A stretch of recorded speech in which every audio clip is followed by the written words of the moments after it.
Our Father, who art in heaven, hallowed be thy name. Thy kingdom come, thy will be done, on earth as it is in heaven. Give us this day our daily bread, and forgive us our trespasses, and we forgive those who trespass against us. Lead us not into temptation, but deliver us from evil. For thine is the kingdom, the power, the glory, and the rest. Amen. This is probably going to be the most simplest one for you to answer, but what if you're wrong? Well, what if I'm wrong? I mean, anybody could be wrong. We could all be wrong about the flying spaghetti monster and the pink unicorn and the flying teapot. You happen to have been brought up, I would presume, in the Christian faith. You know what it's like not to believe in a particular faith because you're not a Muslim, you're not a Hindu. Why aren't you a Hindu? Because you happen to have been brought up in America, not in India. If you'd been brought up in India, you'd be a Hindu. If you were brought up in Denmark in the time of the Vikings, you'd be believing in Wotan and Thor. If you were brought up in classical Greece, you'd be believing in Zeus. If you were brought up in Central Africa, you'd be believing in the great Juju up the mountain. There's no particular reason to pick on the Judeo-Christian God in which by the sheerest accident you happen to have been brought up and ask me the question, what if I'm wrong? What if you're wrong about the great Juju at the bottom of the sea?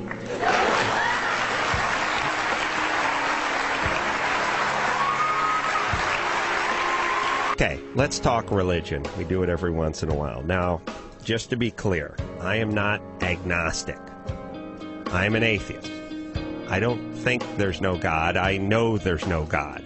I know there's no God the same way I know many other laws in our universe. I know there's no God. And I know most of the world knows that as well. They just won't admit it because there's another thing they know. They know they're going to die. And it freaks them out.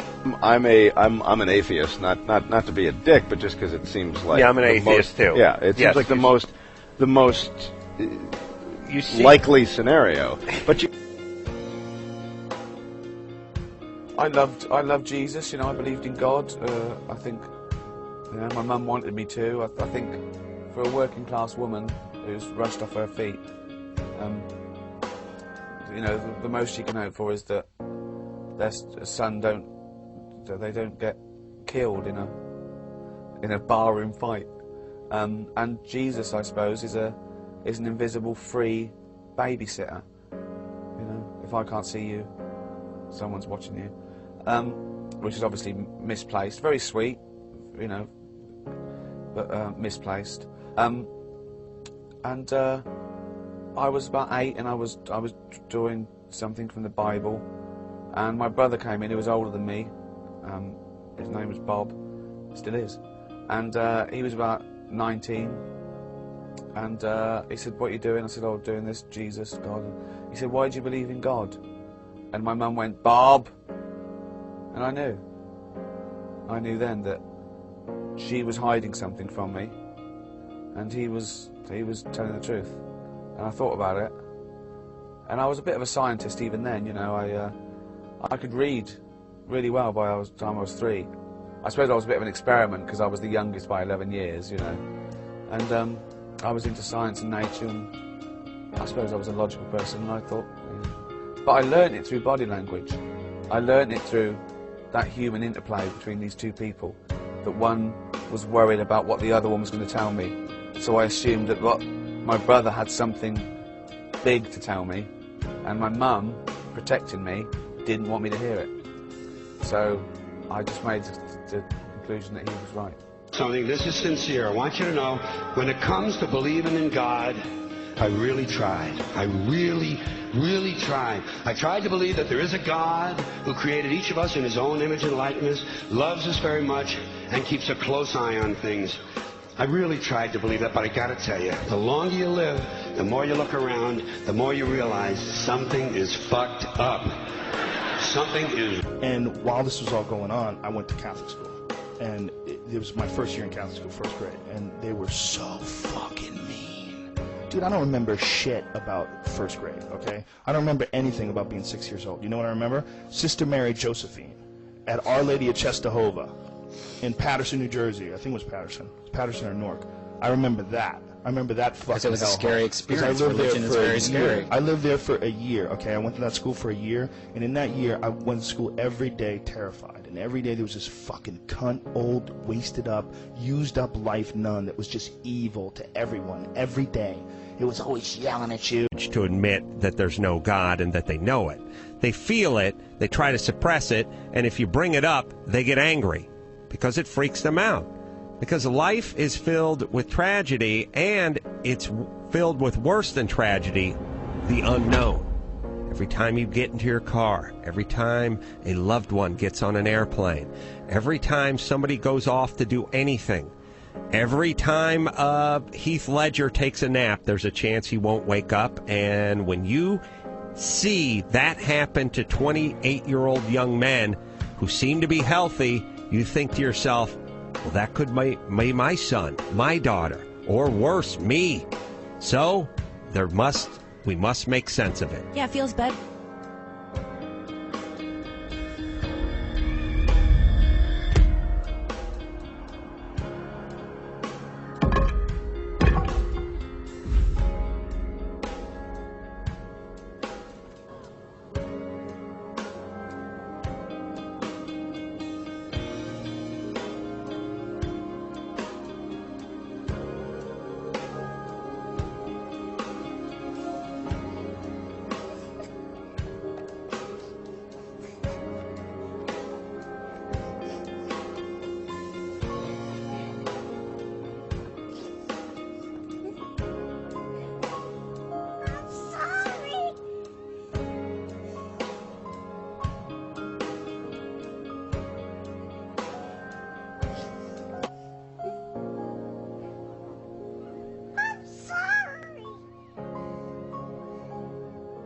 First thing I know is we're all going to be dead in 40 years. That thought goes through my head daily. Daily. I am obsessed with my own mortality. And I'm thrilled to hear that you are too. Because we're freaked out, we're the only creatures on the planet that are aware we're going to die. And not only that, it's pretty much a science. It's not like people die, the average person lives between 45 and 285. Oh no. When I go see my grandma, she's 94. She's got months, years. I don't know what she's got, but it ain't much, and she knows it, and I know it, and that's the way it works. And we are freaked out because it's the only thing we know. We have no reference point for zero. We don't know. We can deal with anything but zero. Lose your eyesight, lose your legs, lose your job. We can put that into a context. But zero, can't deal with that. And that's what we're being asked to deal with from about the age of 8 on, maybe younger. Go ahead and live the next 80 years on this planet knowing that at the end of the journey there's a big fat zero and you can't wrap your brain around it. Well, I'll tell you how people wrap their brain around it. They lie to themselves and they create a God. And then they go through life and then a loved one dies and tragedy strikes and whatever happens and it's all his being.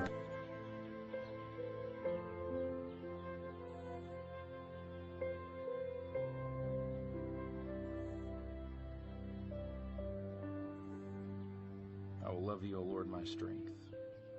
The Lord is my rock and my fortress, my deliverer, my God in whom I trust, my shield and the horn of my salvation, my stronghold. I will call upon the Lord who is worthy to be praised. So shall I be safe from my enemies. Lord Jesus, would you help me? I need you. We're all just kind of wandering through this going, do you know what you're doing? Yes. Oh, I do too. I know what I'm doing. Okay, good then.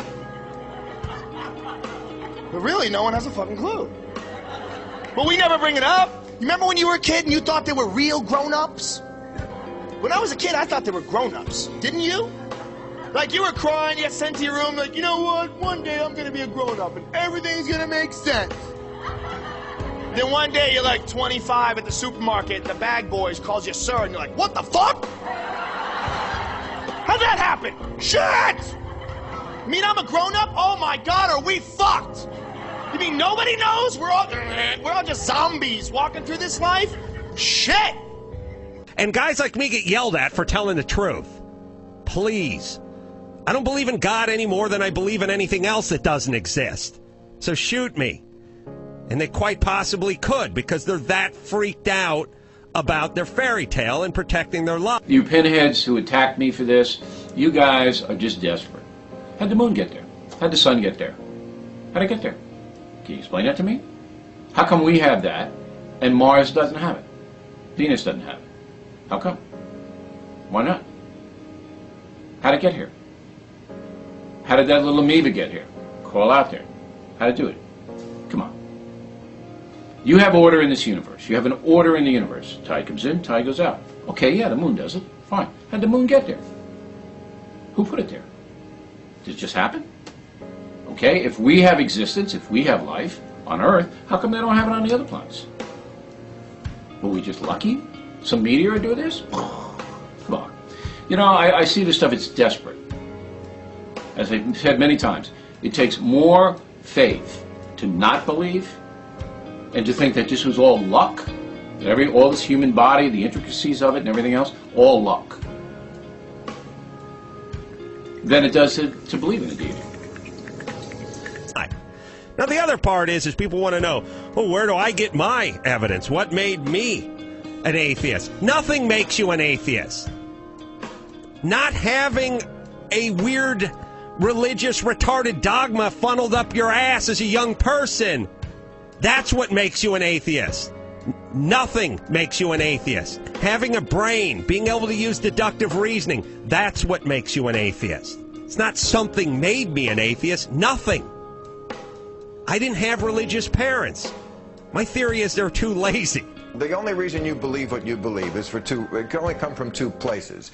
Either somebody told you, like your minister, your priest, a preacher, or you read it in one of the holy books. Why is it there are no commandments saying do not rape, do not torture, or do not commit incest, yet there are commandments against swearing, working on Sunday, and making statues to other gods? Well, I love Bill Maher, and he, I think, rightly points out some of the inconsistencies and hypocrisy in people who mix religion and politics sometimes. These people are not against abortion. They're pro telling people what to do. They're not anti-abortion. They're pro telling people what to do and setting agenda. Of course. Yeah. This is a Christian country, and I stand up for your right to be religious, but please know that you're wrong, right? Please know that you're living in a fantasy land, and that after you die, nothing happens. Stop being a fucking child. I'm not scared of dying because I'm an atheist. I know I'll just rot in the ground, right? I won't even know I'm dead. Do you want to know why? Because I'll be fucking dead. Religious people worry because they believe in heaven. If there's a heaven, there has to be a hell. And everyone who's read that book knows that you've done enough shit to go to hell, right? And that makes it very stressful on your deathbed, doesn't it? No one want to prick you out going, oh, this isn't going to be good.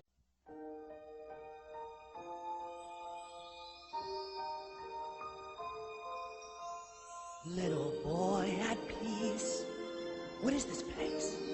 Beyond the stars. Open up your eyes. What are these things you're moving toward? Head so full of wonder. Worries in the past. Could it be that you are free at last? No!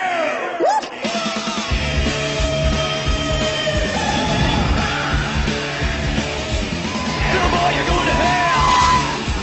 Take my brush, rocking the birds, and nothing is your tail. You wake one back, and you can lay a tail. Little boy, time for you to play. Hurt that bird, and I'm gonna try to stare at a blurry head. Don't you run back, stay in your head.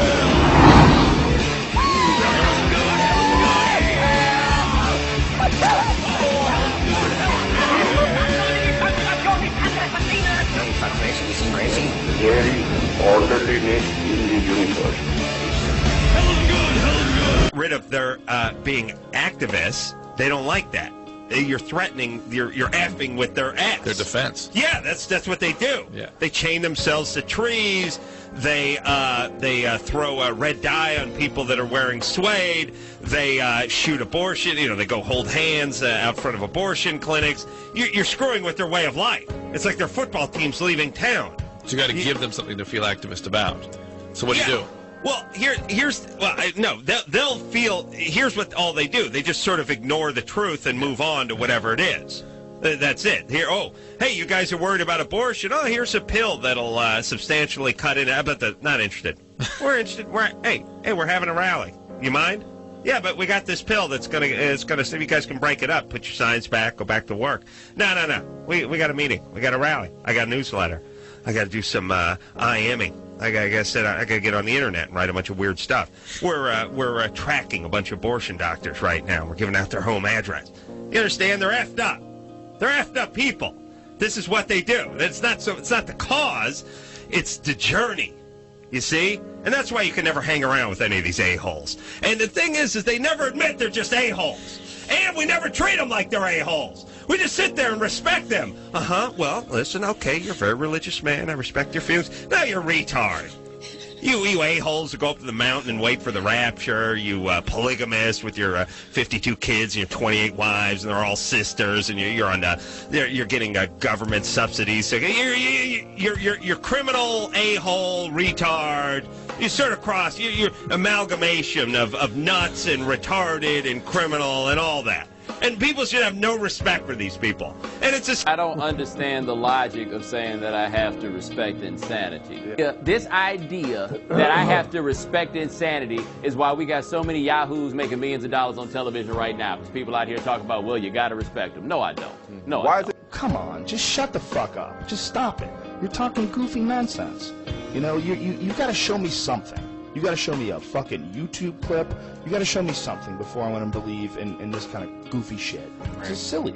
But in 2010, we still let that slide. We still say, well, everyone has their own freedom of religion, do whatever you want. But if you start saying, like, stop, this is fucking completely ridiculous. You're saying your way is the only way. You're saying people should die if they dance. You're saying, people can't be gay and get married. You're saying you're imposing all your bullshit on other people. We still accept it in 2010?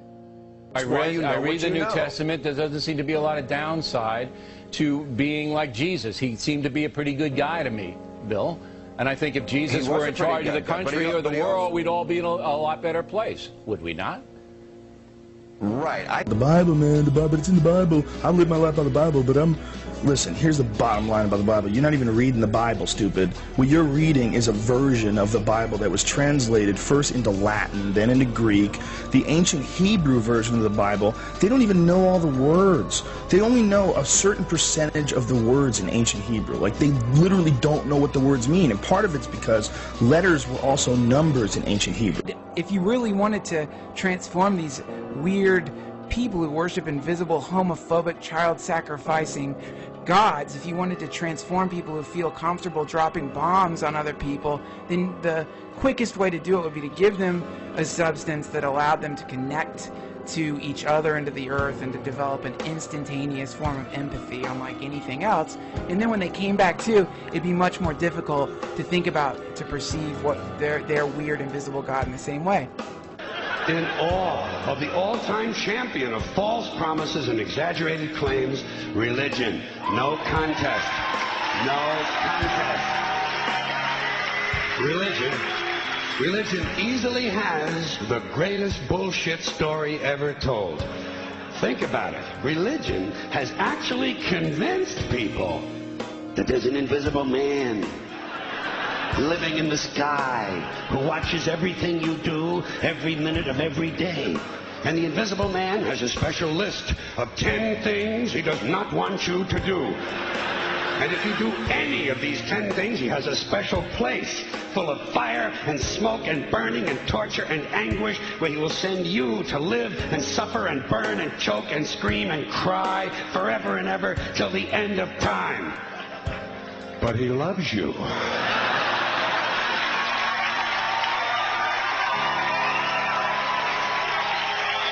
loves you. He loves you and he needs money. He always needs money. He's all powerful, all perfect, all knowing, and all wise. Somehow, just can't handle money. Religion takes in billions of dollars. They pay no taxes, and they always need a little more. Now, you talk about a good bullshit story. Holy shit.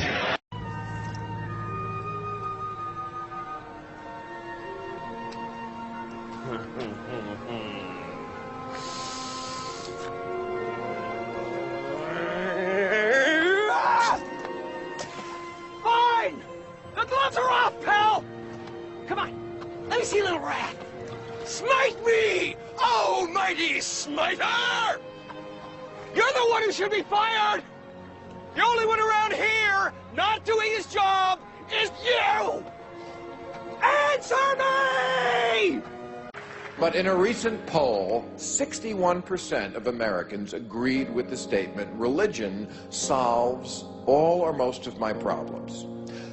Which is great, except for one little thing. It doesn't. Oh yeah, that's right, it doesn't. You can't pray away global warming. And that's the difference between religious people and sane people. Oh, Bill, you're such a meanie. Why do you have to go after religion? It gives people comfort. It doesn't hurt anything. Okay, well, other than most wars, the Crusades, the Inquisition, 9/11, arranged marriages to minors, blowing up girls' schools, the suppression of women and homosexuals, fatwas, ethnic cleansing, honor rape, human sacrifice, burning witches, suicide bombings, condoning slavery, and the systematic fucking of children. There's a few little things that I have a problem with. You know, it's like, I think religion serves as an operating system for a lot of people. And if they didn't have religion, you'd have to explain shit to them. And that could get so tiresome. It would get so tiresome to sit around with some blundering moron, you know, pontificating on what it means to have a finite life in an infinite universe, and what part of, you know, this part of this experience you really do play. What part do you play, and what is your consciousness all about, and why are you so scared of it shutting off? You know, those are scary, terrifying questions for the average person.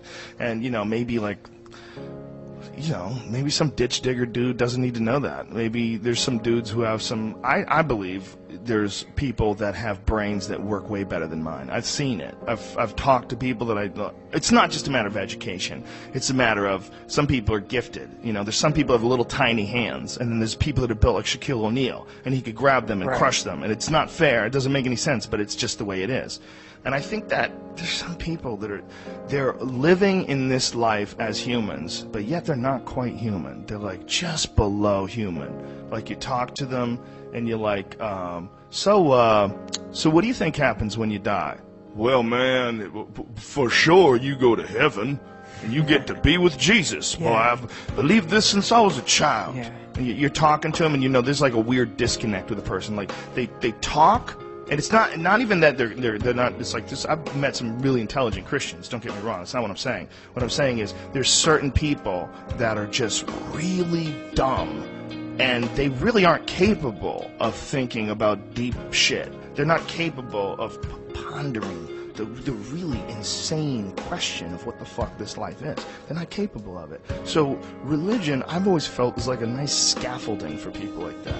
It lets them experience all the benefits of being a positive person and being a giving and loving person. You know, we all experience those benefits. You know, it's just they're teaching them to do it in the way that it's transcribing the wishes of some holy master who created you. And I said it once, I'm not fucking saying it again. Write it down. This is what you do it, or else you go to hell. It's like, it's almost like it's structured to make the idiots like have a really simple moral path. Like, it gives you a nice little story to explain the really weird but real complexities of love and positive thinking and how it shapes lives, and how your intention shapes lives, and your imagination shapes your life, and how this thing is malleable and it's not understood. This life that we're living is simply not understood. That's too fucking weird for some people. They can't handle that. That's not getting in there. That's going to their ear and bouncing off like it hit a fucking trampoline. So for some people, religion allows them to be on a good path. It allows them to, to do good and to experience the result of that. And I say, fine, pray for anything you want. Pray for anything. But what about the divine plan? Remember that? The divine plan. Long time ago, God made a divine plan. Gave it a lot of thought, decided it was a good plan, put it into practice. And for billions and billions of years, the divine plan has been doing just fine. Now you come along and pray for something. Well, suppose the thing you want isn't in God's divine plan. What do you want him to do? Change his plan? Just for you? Doesn't it seem a little arrogant? It's a divine plan. What's the use of being God if every rundown schmuck with a $2 prayer book can come along and fuck up your plan? And here's something else, another problem you might have. Suppose your prayers aren't answered. What do you say? Well, it's God's will. Thy will be done. Fine, but if it's God's will and he's going to do what he wants to anyway, why the fuck bother praying in the first place? It seems like a big waste of time to me. Couldn't you just skip the praying part and go right to his will? It's all very confusing. Why can't we die with a little dignity? We're so freaked out about dying in this society. It's the same folks that invented God who are freaked out about this one. We're so freaked out about our own mortality that we can't even... It really stems from having a crazy, out-of-control ego, which we're starting with this. Your life will cease one day. You will be discontinued and you will not move forward. That is a concept that a massive ego cannot digest or understand. In a very basic sort of reptilian way, the idea of nothingness is a food that my ego can't digest. Right, I can't even process it. It's terrifying, yes, but I can't even make sense of it. The idea of nothing? All right, so what am I going to do? I'll create a God. And that God, shockingly, and every single one of you idiots with your made-up gods out there, and I'm talking about all your effed up, stupid religions that are affecting my life in a negative way, all of you, well, what's the first tenet? Well, you'll die and you do a nice job, and don't worry, you're going to hang out and the streets are paved with gold, or you'll be nailing virgins, or whatever your retarded culture has as a payday. Yeah, you'll whatever see all your dead relatives and loved ones and your dead dog. Yeah, in Mexico, you're going to be buried in flan. In the Middle East, it'll be baklava. And here it's cherry pie. But either way, whatever the payday is, that's your payday. Ours will be playing Guitar Hero and eating churros. You go right ahead and believe it, man. You and Richard Dawkins and all your crew, you can't explain how the Earth got here. You can't explain how the Earth got here. You can't. Right. Nobody can explain it, but it doesn't mean that we should make up stories like children to explain it. All right. We at least admit, I don't know. You don't know. Admit that. So don't denigrate people of faith, because your faith that there isn't a God, that there isn't, is just as much of a leap as those who believe. It's just as much, but on the other side. Absolutely not, Bill. You are championing faith, which is the purposeful suspension of critical thinking. That is not what I'm doing. No. Some people would say that the scientific view is rather bleak and cold. Here we are on a cloud of, on a bit of dust, really, orbiting the sun, and it's all going to go, it's all going to be destroyed one day. Do you find it bleak? There's no God-fearing person of any religion who feels as much awe as me when I see a mountain or a tree or the stars or anything in science and nature and art. I don't buy it. There's the best scientists in the world will say at the end of the day on this issue, you know what, we don't fucking know. And you can still be you can still have a sense of wonderment, and you can appreciate, you can be positive and optimistic and appreciate, the mystery of it all. There is a way. Carl Sagan was that kind of guy. He was such an upbeat guy who, on his deathbed was like, no, I still think this is it. you know? He still did not believe in higher but at the power. same time, he was so taken with everything and the task of finding out the real answer. Well, and listen, I agree, and I would say to all my religious friends who insultingly ask me, what's to stop me from stabbing somebody or raping the nanny? But religion notoriously claims that they invented morality. They didn't. Morality exists in animals. The golden rule is you have bats who, if one bat is sick and the other one's, get some extra food for him, when he gets well and another one gets sick, there's the expectation that he's got to do the same. I agree. Religion canonized morality. They were the first people to write it down. Right. Yeah, no, I agree. They act But it like they predates invented religion. it, and Mhm. to me, it's built into your construct, and it falls under the no shit There's umbrella. a million examples in nature. It's hardwired into us. Yeah. There are some people who say that to explain existence, to explain life, to explain that we are, as they would put it, rather demeaningly, a bundle of chemicals, somehow makes life not worth living. Why indeed? I don't understand it. No. I mean, this it's wonderful, even if you can explain it. It's even more wonderful if you can explain it. There's a It doesn't- magic there. There's Yes. a magic to consciousness, introspection, free will.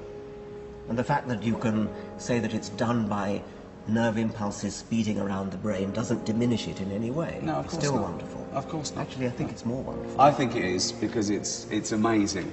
Yes. I mean, it's magic does it for you. Magic goes, it's magic. It's amazing that this conscious being, this thinking being that is me, and that thinking being that is you, is actually produced by millions of nerve impulses whizzing around inside our brain. I mean, that is a magical thought. It's great, isn't it? We're in each other's dream. Yes. And even if free will is an illusion, it makes no difference. It makes no difference to us. I feel as though I have free will, even if I don't. Of course. And language is one of the most fascinating things to think about when you're tripping. Like it's fun to contemplate where each word is coming from. Yeah. Like the transformation of the thought into the word and how instantaneous that happens. So when you start contemplating, like where's this language coming from? I don't even think about this. It just happens. And for the longest time, people have always been aware that one of the big things that keeps people from really directly communicating with everybody is the language barrier. Yeah. Understands You know what I would say? If I went over to God's house, like if there's a lot of gods living in the same neighborhood and they all have these little aquarium earths that they're fucking with. None of them wear If I went over to a fucking the God's house that did that, I'd be like, you're a dick, man. Why don't you just let them speak the same language and have fun? Why do you consistently fuck with these people? You got to give them a break. You know what? I call animal control on God. Like, look at it. Like, if you believe the concept of God and really think about like the fundamentalist Christian concept of God, if someone was doing that to animals, what God is apparently doing to us, according to the fundamentalist Christians, he would go to jail for a long time. Anonymous would fucking attack him. God's a sadist. He's like taking gay people, burning them in hell forever. He's like giving cancer to people because they deserve it. He makes people go blind. He turned a whole city in the Bible to salt or something. Yeah, he did a lot of creepy shit. He's a creep. There's no other way around it. There's no other way around it. There's better ways to deal with people. But you don't understand, Duncan. The Lord has a plan, and although to you and your mind, you believe you have it all figured out, Yeah. and that you're smarter than the Lord, and I say that's not possible, Duncan. You're a mocker. You're a mocker. I can remember this. If you're thinking too much, they get mad at you. Well, You you're. can't have questions. That's not what. You shouldn't use your mind for that. You got to let God be. Scripture says. That's right. Scripture As says, it does. "He who walketh with me walketh with the Lord." Yeah. They'll say shit like that, and you Praise. go, "What does that even mean?" Yep. What the fuck does that mean? Well, I mean, most people would go on a crusade about it or lecture, It's because we're kids about it. We're, as they say, we're significance junkies. We Right. want to attach significance to everything. This must have happened for a reason, and that's just not the case. It's not coincidences. Julia Sweeney's one-woman show. She beats this into the ground. Coincidences do happen. They do happen. No, and it's the ultimate form of narcissism to say, this happened to me for a reason. Because if it happened to you for a reason, what about the other 250 people that flew into the fucking tower? Exactly. Did it happen to them for a reason? Exactly. Were they bad people? Exactly. Like, I love Exactly. that concept of, I must have been spared for a reason. Yeah. Well, I'm sure the 189 people on the plane and the 3,000 people in the tower would love to hear the reason why you were fucking spared. Telling me that all diseases and everything, that people will those on themselves? Really? For real? Okay, someone wills having a foot growing out of their fucking head. Right. So people will, twins that are stuck together at the brain and share one skull. Come on, man. And it's such a weak thing because it kind of, the end result of that is it's like, so when I'm at the beach and I'm walking down the beach and I turn and look at the miserable woman pushing her baby who's obviously like severely mentally retarded, and that baby's got tubes in its mouth and is like drooling, like I'm supposed to look at that kid and think, you're getting yours. You're getting what you deserve. I fear terrorists getting a nuclear bomb into the port of Long Beach. They fear not getting picked when their imaginary friend comes back for the rapture. I was in the bathroom when the rapture came. Fuck, Here's a frightening statistic. 1 out of 4 Americans believes that Jesus will return to Earth in their lifetime. See, that's religion. Ego, masquerading as humility. Jesus is coming back. Of course he's going to want to meet me. Okay, everybody, I know you were expecting something else, but as science will tell you, people were a lot shorter 2,000 years ago. So let's try to be adult about this. No snickering. And, hey, that's exactly what I'm talking about. Okay, so if we can all be mature, give me the gum, we can all get through this a lot faster. Now, the Bible passage Mar referred to is from Exodus, not Deuteronomy. And it reads, quote, "Whosoever does any work in the Sabbath day, he shall surely be put to death," unquote. However, here is the context. There is no mention of neighbors. The passage was based on Moses reporting to the Jews that God would handle the Sabbath situation. As for Bill Maher, you have to give him credit for debating. Many far-left people are too cowardly to do that. It doesn't sound crazy, that story, to us, because we're used to it. It's been around for 2,000 years. To really understand how whack religion is, you have to look at the new religions. Heads up, Mormons, this joke's gonna sting.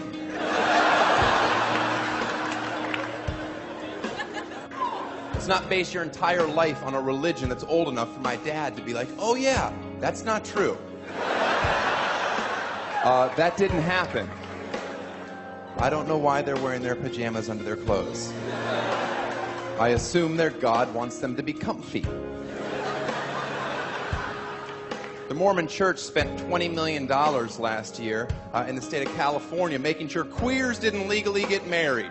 Successfully, I might add. So I guess we're not as liberal as we all thought. It is as if we have to understand barbarians need to be educated. They need to be disciplined. And just because someone feels it or thinks it doesn't mean that we're supposed to go down that road. That's what's called the sinful nature. And we have a responsibility as parents and as authority figures not to encourage such thoughts and feelings. See the gay husband. They don't see him. He seems like a nice fella. He's praying the gay away. Isn't this... Pray the gay away. We're gonna pray the gay away. We're gonna pray the gay away. Bunch of men holding hands. We're gonna pray the gay away in their underwear, hugging each other, shooting loads in their pants. This is a ridiculous institution. You were going to have to learn how to shoot a load in front of men without wanting men. What is it so hard for people to accept that people are gay? What do you give a fuck? They're gay. So what? Let them enjoy it. What if it doesn't affect you? As long as I'm not trying to fuck you, who cares? Yeah. I don't get it. It doesn't make any sense. You're gonna pray it away? We're gonna pray the gay away, pray the gay. But then some older guy starts yelling at me, and I go, dude, stop. You want a cock in your ass so badly. What's the old guy yelling at you? You're here right now because you hate yourself. I'm like, you want to make it easy? Just go suck a cock. It's going to change your whole life. You're out here, you're doing this shit because you're a homo, and you just don't want to admit it. And this is what I say to the most conservative person that's so terrified of gay marriage becoming legal. Just because the state says it's legal, it's not like God's gonna let him into heaven.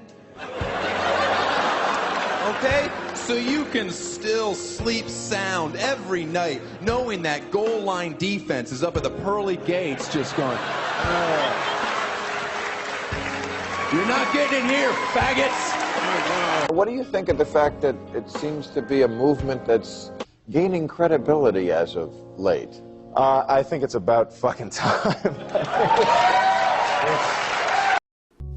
The whole point of the gospel is that people are horrible, but God is merciful and loving, and he has done everything in Christ necessary to rescue wicked and broken people from our own wickedness and brokenness.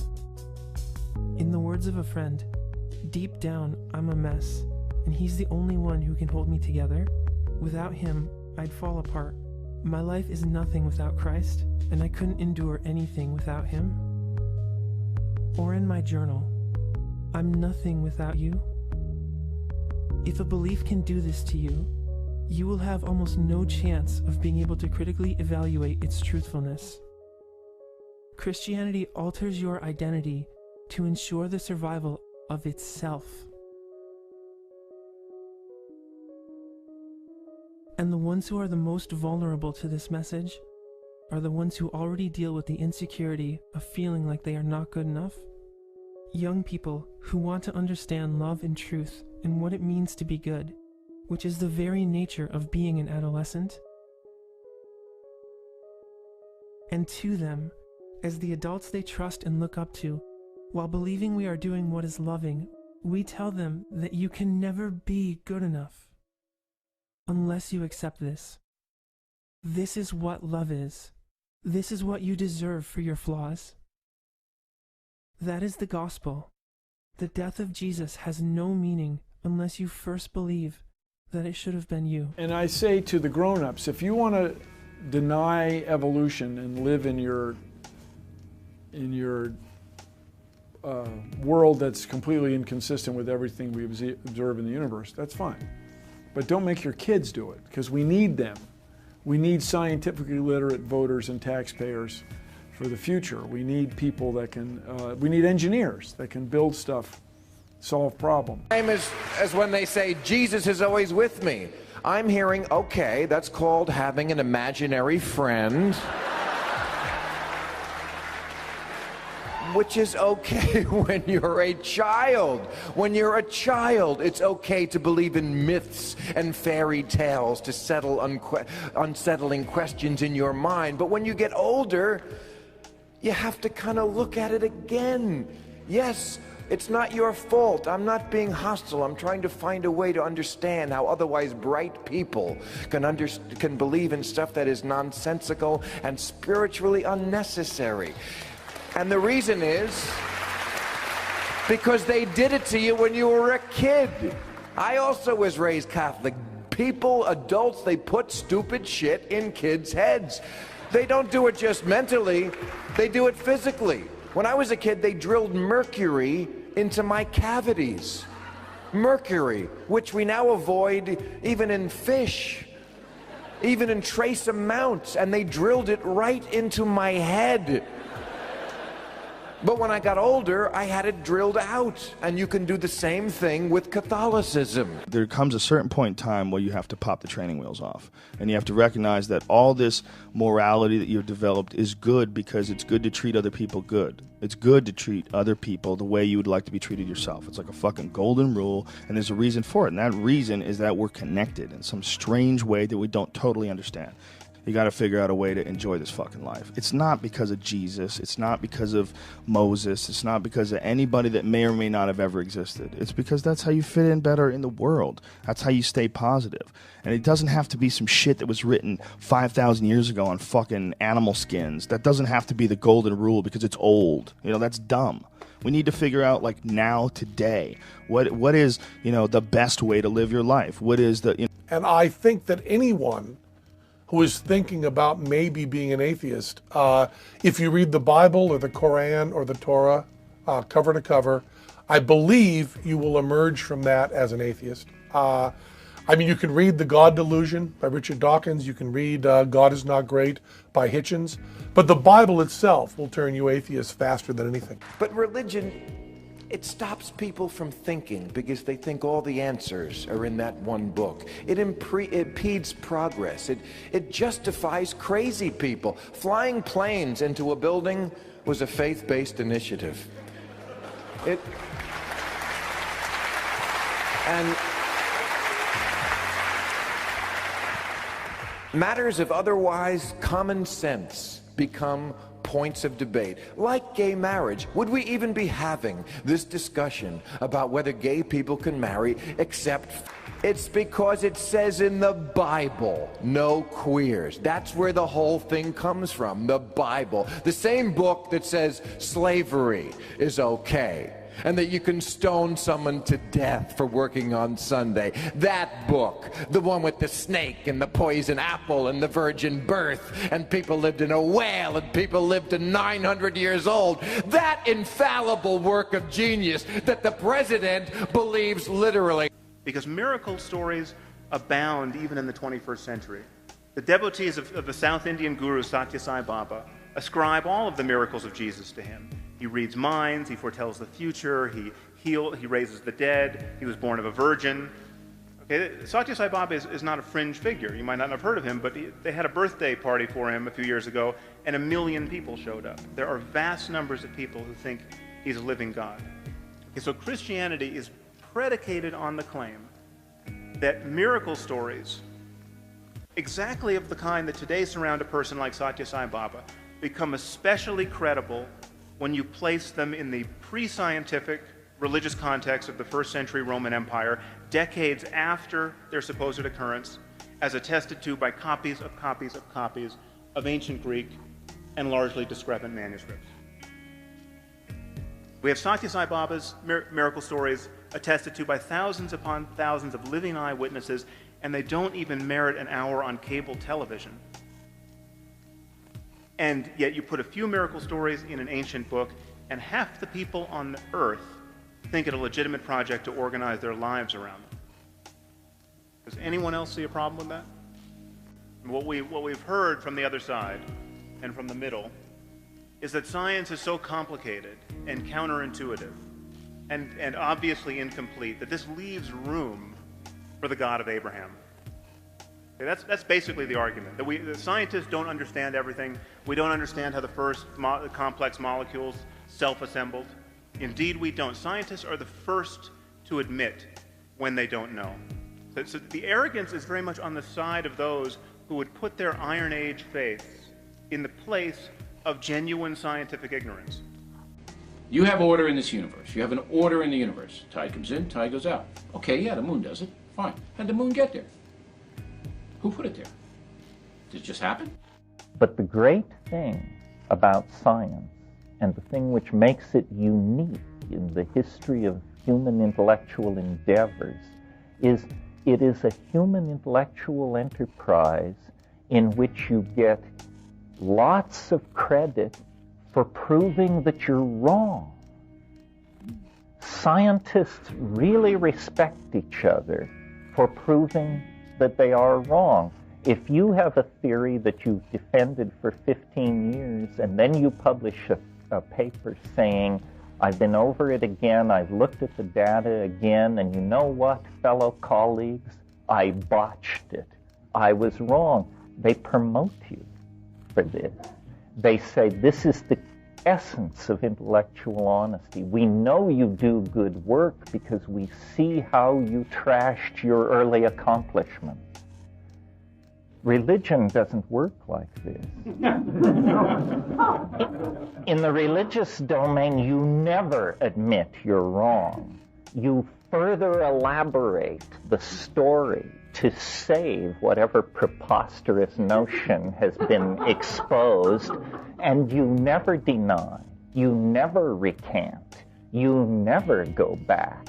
And so what you get is error, based on delusion, based on illusion, based on lie, based on half-truth, based on supposition, based on somebody thought it would be nice if. He wants to use that as evidence for God, but then we just have to come back and say, well, doesn't mean if you don't understand something and the community of physicists don't understand it, that means God did it? Is that how you want to play this game? Because if it is, here's a list of the things in the past that the physicists at the time didn't understand.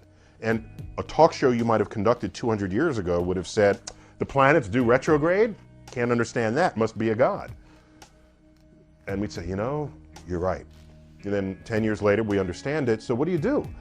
So if that's how you want to invoke your evidence for God, then God is an ever-receding pocket of scientific ignorance that's getting smaller and smaller and smaller as time moves on.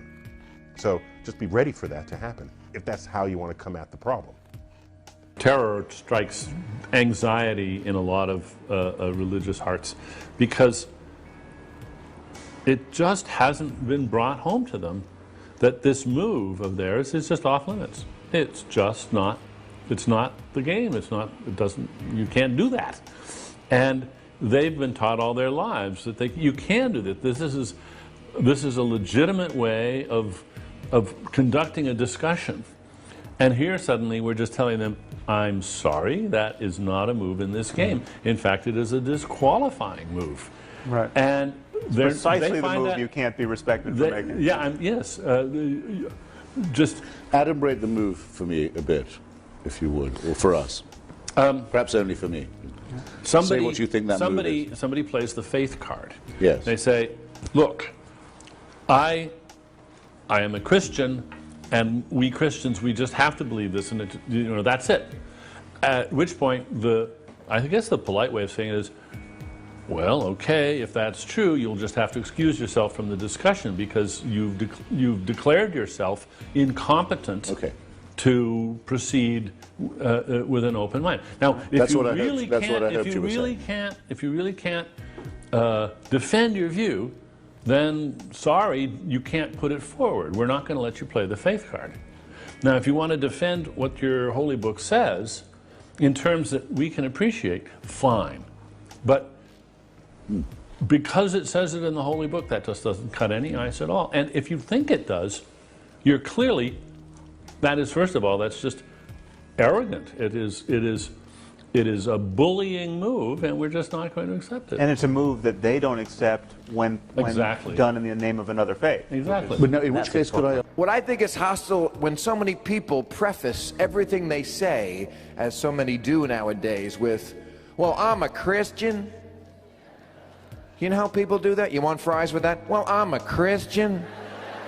You know, as if they have the moral high ground. Please, I'm a Christian, so I've got the high ground here. You know, they think that's what I'm hearing. They think I'm hearing I'm a better person. But really what I'm hearing is you have a neurological disorder. The culture is a perversion. It fetishizes objects. Creates consumer mania. It preaches endless forms of false happiness, endless forms of false understanding in the form of squirrely religions and silly cults. It invites people to diminish themselves and dehumanize themselves by behaving like machines, meme processors. Man was not put on this planet to toil in the mud. Or the God who put us on this planet to toil in the mud is no God I want to have any part of. It's some kind of Gnostic demon. It's some kind of cannibalistic demiurge that should be thoroughly renounced and rejected. You're a fucking human being. And if you attach yourself and your mind to any ideology, you're going to be on a road. And that road may or may not lead you in a good direction. But you're going to stay on that fucking road if you're attached to an ideology. And it could be a terrible road. It could be a road of, circumcising your daughter's clitoris because that's a fucking tradition.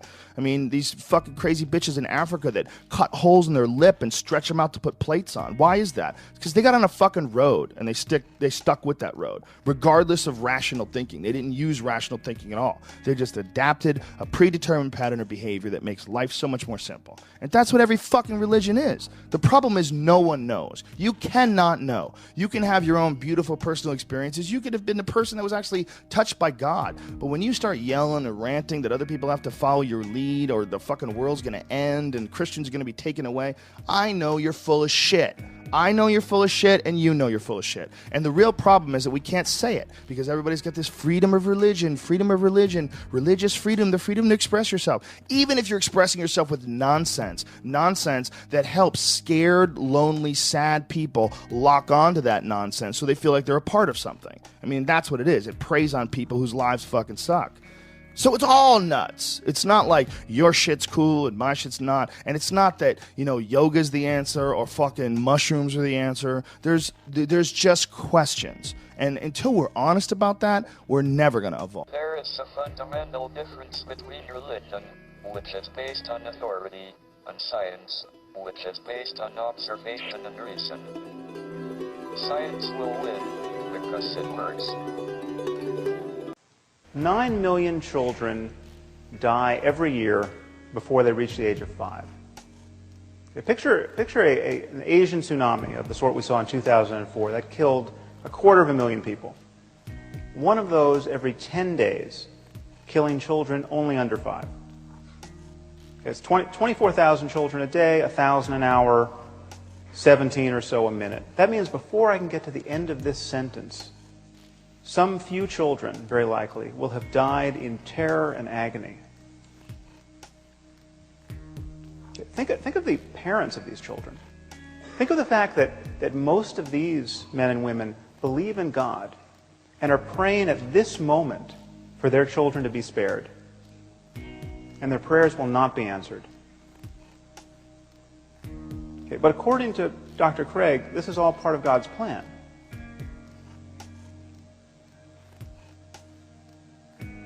Any God who would allow children by the millions to suffer and die in this way, and their parents to grieve in this way, either can do nothing to help them, or doesn't care to. He is therefore either impotent or evil. Religious people will forgive God for fucking anything. If he in their mind, he does good things, rainbows, children's laughter, shit like that, right? But when he does bad things like hurricanes, AIDS, cancer, child molestation, then we just go, oh, well, God works in mysterious ways. What type of an excuse is that? What is mysterious about acting like a fucking asshole? That is like the least mysterious activity since the dawn of time. If I ever date a religious girl, she's going to come home and I'm going to be raping her mum, right? And she's going to look at me and go, what are you doing? And I'm going to go, I'm mysterious. I've always been mysterious. They can't be allowed to forget what they used to say when they were strong enough to get away with it. Exactly. Yeah. Which is, this is really true. Right. In every detail. And if you don't believe it, we'll kill you. Yes. Yeah. We'll kill you, and it may take some days to kill you, but we will get the job done. Yeah. Yes. No, that they wouldn't have the power they have now if they hadn't had the power they had then. Right. You think that splashing magic water on Stewie will keep him out of hell? What's that kind of talk or you'll get your heathen head smacked? Well, that's very Christian. Believe what I say or I'll hurt you. And worse than that, on Dr. Craig's view, most of these people, many of these people certainly, will be going to hell because they're praying to the wrong God. Just think about that. Okay, through no fault of their own, they were born into the wrong culture where they got the wrong theology and they missed the revelation. Okay, there are 1.2 billion people in India at this moment. Most of them are Hindus, most of them therefore polytheists. Okay, in Dr. Craig's universe, no matter how good these people are, they are doomed. If you are praying to the monkey god Hanuman, you are doomed. Every other proposal, and their number is legion, to displace us from cosmic center stage has also been resisted, in part for similar reasons. We seem to crave privilege, merited not by our works, but by our birth, by the mere fact that, say, we're humans and born on Earth. We might call it the anthropocentric, the human-centered conceit. This conceit is brought close to culmination in the notion that we are created in God's image. The creator and ruler of the entire universe looks just like me. My, what a coincidence. How convenient and satisfying. The 6th century BC Greek philosopher Xenophanes understood the arrogance of this perspective. Here's what he said. The Ethiopians make their gods black and snub-nosed. The Thracians say theirs have blue eyes and red hair. Yes, and if oxen and horses or lions had hands, and could paint with their hands, and produce works of art as men do, horses would paint the forms of the gods like horses, and oxen like oxen. Me personally, I've gotten great benefit out of certain psychedelics because I think they dissolve ego and I think they offer you a view of the world that may not be possible without it. They also might be the root of all religious experiences, or at least most true religious experiences. In fact, mainstream scholars in Jerusalem are now trying to connect the idea of Moses and the burning bush with some sort of a psychedelic experience, very possibly DMT itself, because of the fact that one of the bushes that exists in that area is the acacia bush, which is rich in DMT. Is there a path of love and of understanding and friendship and kindness? Is there a way to reach that, like, universally as a group, as a race, as the human race? That path would be the path of God. You know, if the idea of God meaning a guy in the clouds is this one dude who runs over everything, this patriarchal figure, that's most likely nonsense. But what I've seen taking psychedelic drugs is so crazy that it's way crazier than the idea of a guy in the clouds with a harp. The guy in the clouds with a harp is nothing compared to what you'd see on a heavy mushroom trip. The Amanita muscaria mushroom is essentially Christmas. It's essentially Santa Claus. Well, people don't know that the Christmas theme and the mushroom theme are so closely related. They're even the same color. Right. The Amanita mushroom is Santa Claus. It's white and red, you know? And it has a mycorrhizal relationship with certain coniferous trees, so that it grows only under those trees, just like packages under your fucking Christmas tree. That's awesome. I mean, it's really amazing. I mean, and people would gather them, and the way to dry them out was they would put them on the fucking trees, on the branches of the trees, so the sun would get them and it would dry them out. Awesome. Like, it's like that's the ornaments on the trees. It's like all of it is there. It's like there's so many connections. Okay, we're told that God is loving and kind and just and intrinsically good. But when someone like myself points out the rather obvious and compelling evidence that God is cruel and unjust because he visits suffering on innocent people of a scope and scale that would embarrass the most ambitious psychopath, okay, we're told that God is mysterious. Okay, who can understand God's will? Okay, and yet this is precisely, this merely human understanding of God's will is precisely what believers use to establish his goodness in the first place. You know, something good happens to a Christian. He feels some bliss while praying, say, or he sees some positive change in his life, and we're told that God is good. Okay, but when children by the tens of thousands are torn from their parents' arms and drowned, we're told that God is mysterious. Okay, this is how you play tennis without the net. Okay, and I want to suggest to you that it is not only tiresome when otherwise intelligent people speak this way. It is morally reprehensible. This kind of faith is really the perfection of narcissism. I mean, God loves me. Don't you know? He cured me of my eczema. He makes me feel so good while singing in church. And just when we had given up hope, he found a banker who was willing to reduce my mother's mortgage. Okay. Given all that this God of yours does not accomplish in the lives of others, given the misery that's being imposed on some helpless child at this instant, this kind of faith is obscene. Okay, to think in this way is to fail to reason honestly or to care sufficiently about the suffering of other human beings. Christianity is a cult of human sacrifice. Okay, Christianity is not a religion that repudiates human sacrifice. It is a religion that celebrates a single human sacrifice as though it were effective. God so loved the world that he gave his only son. John 3:16.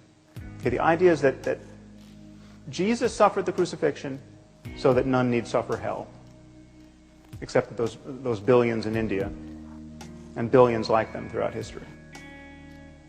Okay, this is astride.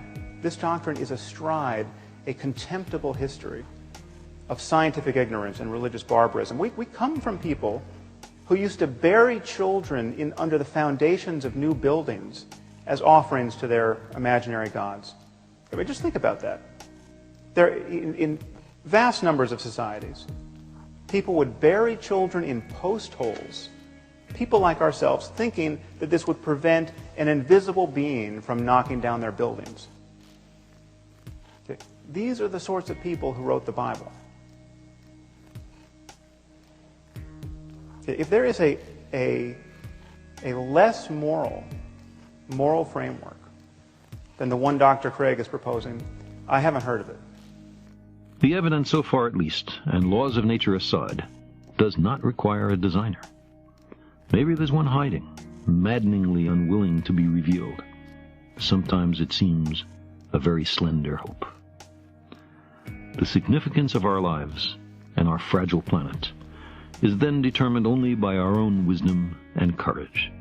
We are the custodians of life's meaning. We long for a parent to care for us, to forgive us our errors, to save us from our childish mistakes. But knowledge is preferable to ignorance. Better by far to embrace the hard truth than a reassuring fable. If we crave some cosmic purpose, then let us find ourselves a worthy goal. But how could you be experiencing that as a reality unless you had once been dead? What gives us any ghost of a notion that we're here, except by contrast with the fact that we once weren't? And later on won't we? But this thing is a cycle, like positive and negative poles in electricity.